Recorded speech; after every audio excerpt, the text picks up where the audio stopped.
Please visit tradingsim.com to simulate this trading lesson. Hey day traders, this is Al Hill from tradingsim.com.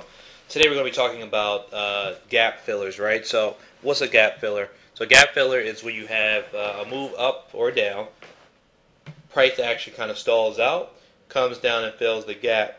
Now that's generally kind of how it goes, right, for the most part. I mean, if it's very impulsive, it'll gap up and go straight to the moon. But in most cases, you have some sort of retracement. So what you want to see is a retracement back down, fill the gap, some sort of bounce back up, or a slight move off the gap and then right back through it again.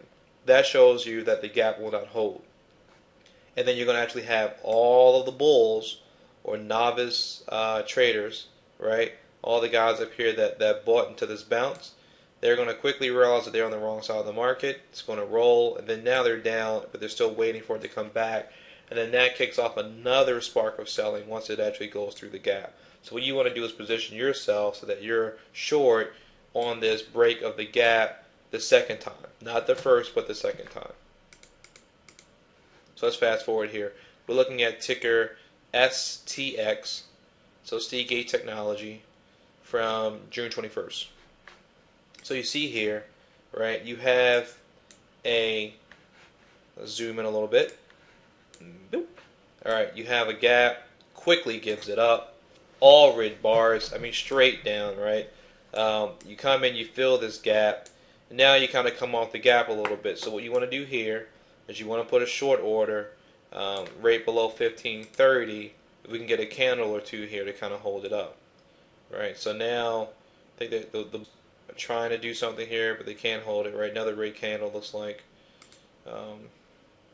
Right, so now you kind of have some action. You have a higher low, try to bounce off of it. So now you know you fill the gap. They're trying to do something here.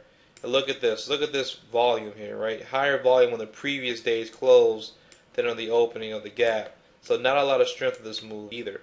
So what you want to do is come here under the low of 1530. Let's put a short order out there. Let's do 10,000 shares.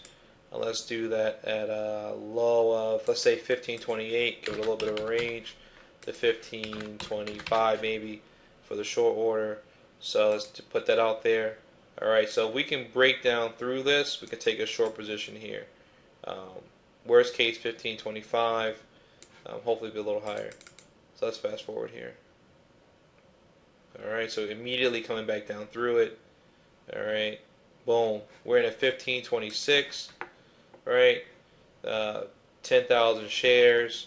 Again, this is tradingsim.com. You can simulate your trade, so this isn't real money, but as close as you can get without signing up for a brokerage account here. So let's fast forward a little bit more. Now, you know, I mean, it's just down, right? I mean, you have all red bars, which is a good sign if you're short, right? So you have all red bars. You're up 1%. Okay, so let's take a quick look at this, right?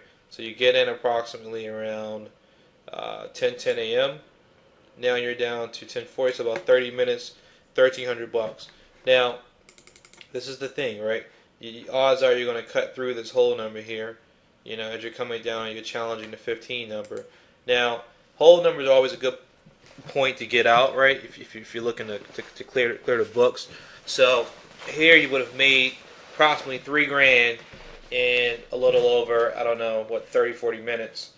So it's either your choice, right? And you have to set your own targets based on your risk and your capital.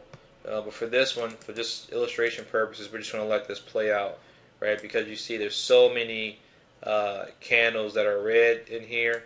So this looks like an impulsive move, meaning that you may have some bounces in here, especially around the 11 o'clock hour, or what we call the dead zone. But realistically, you're probably just going to continue just to float lower throughout the day. All right, in typical market fashion, as we've talked about before, with the dead zones, we're trading in the dead zone, right? 11, 11:30 to 2, 2:30, right? Things just kind of go flat. Folks go out to lunch, they take breaks, and then once they come back in, you know, from taking their break, they try to figure out, okay, well, what are we going to do now with this particular stock or issue? So as you can see here, right around 250 or so, immediately, you know, Now it's just really picking up, um, down over 3% at this point, or 4% at this point.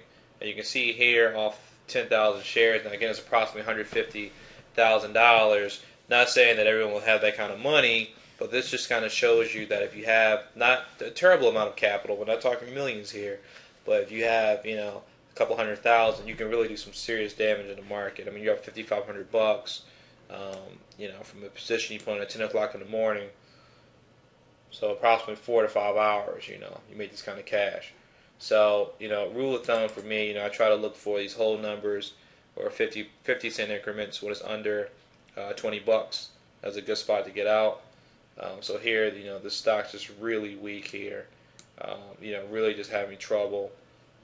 So, you can either look to get out, kind of take your profits, or you can just kind of let it ride out to the close. So here, up 4,700, not a bad day. All right, so we're just going to close this one out.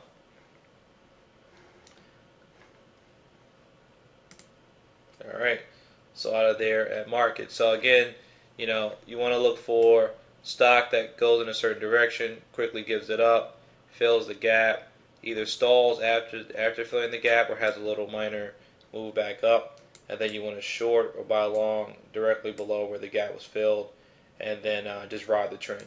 All right, good luck trading.